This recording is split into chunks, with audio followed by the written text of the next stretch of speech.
welcome to another video! Sorry about the lighting, it's dark. Sorry this is late, it's already December. Today I am bringing you my November wrap-up. I didn't do great, I did better than the month before. So yes, this isn't going to be an exceptionally long video, I'll just get on with it. The first book that I read in the month of November was A Conjuring of Light by Victoria Schwab.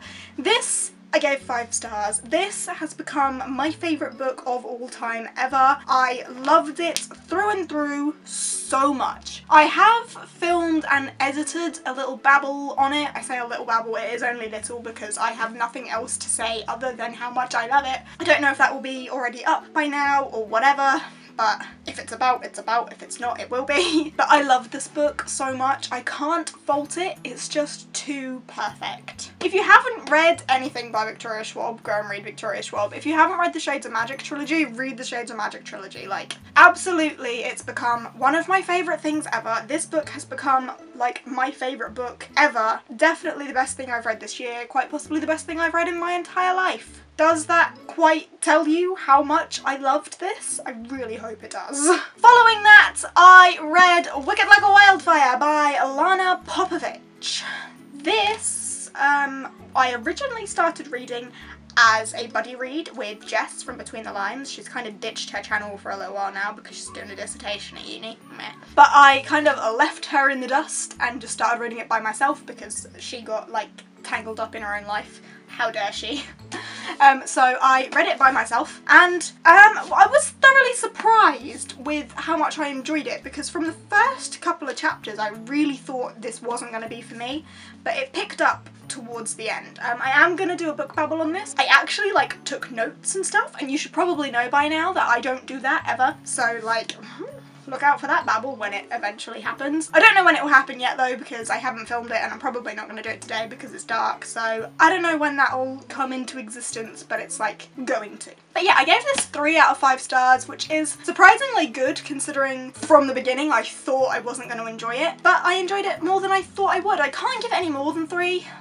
There's part of me that wants to give it a 4, but then when I actually consider the book and my enjoyment process throughout and what I liked and what I didn't and what I thought it had and what it was lacking and blah blah blah, things I'll go into in the babble, I can't really give it any more than a 3, but it's a high 3. I did definitely enjoy it and I will pick up the sequel when that happens. And the last thing that I read in the month of November, I don't even own. When I was visiting G in Edinburgh, staying at her place, I got up really early one morning and she was still asleep, so I just picked a graphic novel off her shelf and read it while she was still asleep. And that is Lock and Key Volume 1.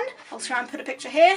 But yes, Lock and Key Volume 1. I can't remember who it's by. Yeah, I enjoyed that. It was a very quick, impulsive read. I literally just read it in the morning whilst G was still in bed. And yeah, I think I gave it 3 stars. I can't remember. I didn't think it was incredible, but it wasn't terrible. I enjoyed it. There was enough mystery around it. There was enough action to keep me hooked. From what I can remember though, it's about a family that go through something there's something traumatic happening in the family and they have to move away, and they move to a house where certain keys unlock doors that can do different things. I don't want to give anything away if anyone plans on reading it. It is quite good. I would recommend it for an interesting graphic novel pick. But yeah, it was interesting and very action-packed and quite violent. There was a lot of violence in there, so if that's not your thing, maybe avoid that. But I enjoyed it enough. And unfortunately, that is all I managed in November. I honestly thought that with my train journey to and from Edinburgh, I would manage more. I did get halfway through Harry Potter and the Prisoner of Azkaban, but I'm still reading that, so that doesn't count. And I have started One Dark Throne, but I'm still reading that, so it doesn't count. So there'll be 2 books that will hopefully be finishing up pretty soon and go towards my December wrap up. But with all luck, December will be the month that I smash some things out. I've got a whole week off work, which is good. I've got an audiobook that I'm in the middle of, which I should finish. And also Readers Crossing, which is the new readathon by Anthe at Read at Midnight. It's happening in December. So I'm going to be participating in that. I don't know when I'm going to film my sign up post. I think it starts on the 10th, so I've still got a little while.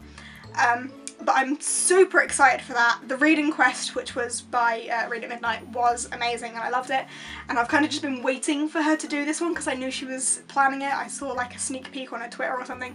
So I'm pumped that she's doing that again.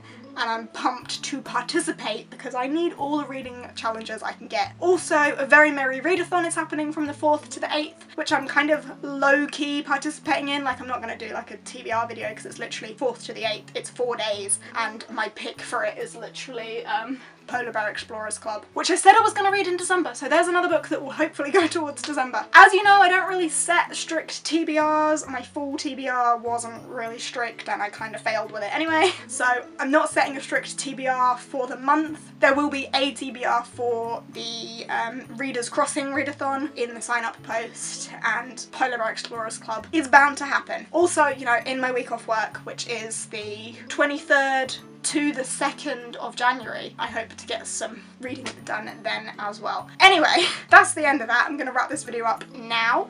If you have enjoyed, please give us a thumbs up, chat to me down in the comments about all sorts and everything. Tell me what you read in this month, tell me what you're planning on reading in December, tell me about all the readathons that are happening, because as I say, I need as many as I can get. Yes, give us a thumbs up, chat to me down there. If you aren't subscribed and fancy subscribing, I am always eternally grateful for that. I upload every Sunday and Wednesday and some odd days in between if I'm feeling generous, and I will see you next time.